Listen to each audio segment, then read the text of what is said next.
I'm a ninth generation. Natalie Farmer is proud of her family's centuries-long connection to Franklin County. The farm our house sits on has been in the family for 200 years. It's pretty special. That special farm is Wester Farms, the place where Natalie grew up, the place her father, Len Wester, taught her about agriculture and cattle. Come on, babe! The place she wanted to return to one day. When I was getting ready to graduate high school, Daddy asked me what I wanted to do, and I was like, I don't know. And we talked about it and how I wanted to come back here. That was my goal. And so I went to state, and I graduated there in 2009. And I graduated on a Friday there, and Monday morning I was here at 7 o'clock. And I've been here ever since. Since then, she married Jason Farmer, a man with a different background. I grew up in a subdivision. I played soccer, I played golf. Opa! Asa. Musta. Jason worked in landscaping, the golf course industry, and sod production. Then came a big request from his father-in-law. But in 2013, Len asked me to come here. Natalie wanted to continue to farm, and he wanted it to continue. And I couldn't do it by myself.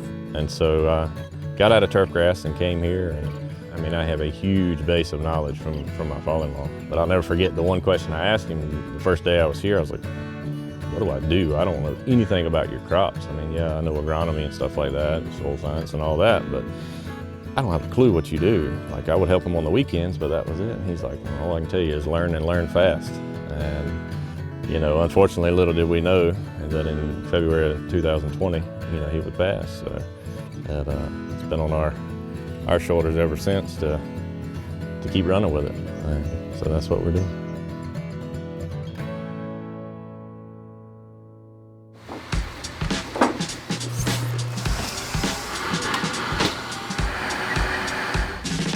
The farmer's operation is a diverse one.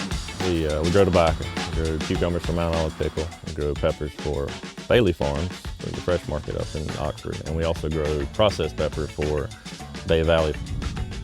And then we also have corn, wheat, beans, oats. We run about 600 mama cows and a cow-calf operation, and also run a stocker operation. And we also have a feed mill. Even with so much on their plate, the couple is constantly making changes to improve efficiency. We use tobacco as an example.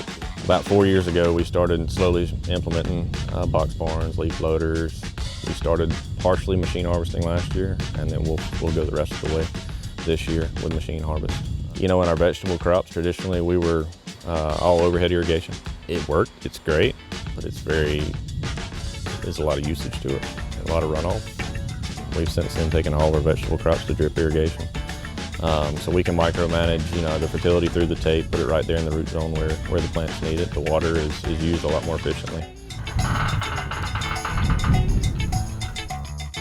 I mean, and even in the cattle side too. So we feed all kinds of byproducts. We feed a cotton byproduct, which is gin trash and cottonseed. We feed DDGs, which are dried distillers grains.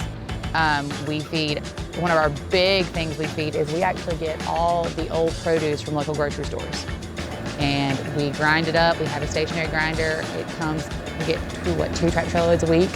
And we grind it up and make it like a slurry, and then we mix it in our feed with our corn silage and all that other stuff. And it is a great feed. It's fairly cheap. It keeps it out of the landfill. So, and our cows love it.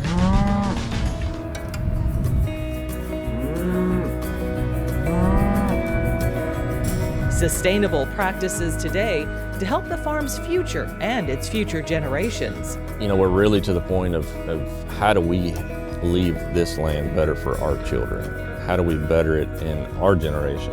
It's safe to say you've got to have 5-year plans, 10-year plans, and then, you know, 15, 20-year, you know, long term. You know, our son's 7, be 8 in May, our daughter's 4. And when you start thinking about a 15, 20-year plan, that includes them, if that's what they want to do. I have a lot of crazy ideas, and penciling those out and figuring those out.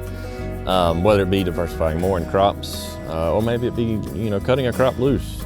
Obviously, direct food will be very important in the coming years, and we've discussed a freezer beef side of the operation, whether we put in coolers and and do that route. It makes a difference when you know where your food came from. Yeah, and, you know, that's a driving factor nowadays. People are really starting to think about it. So, I mean, there's a lot of ways we could go. Where we go, we'll see.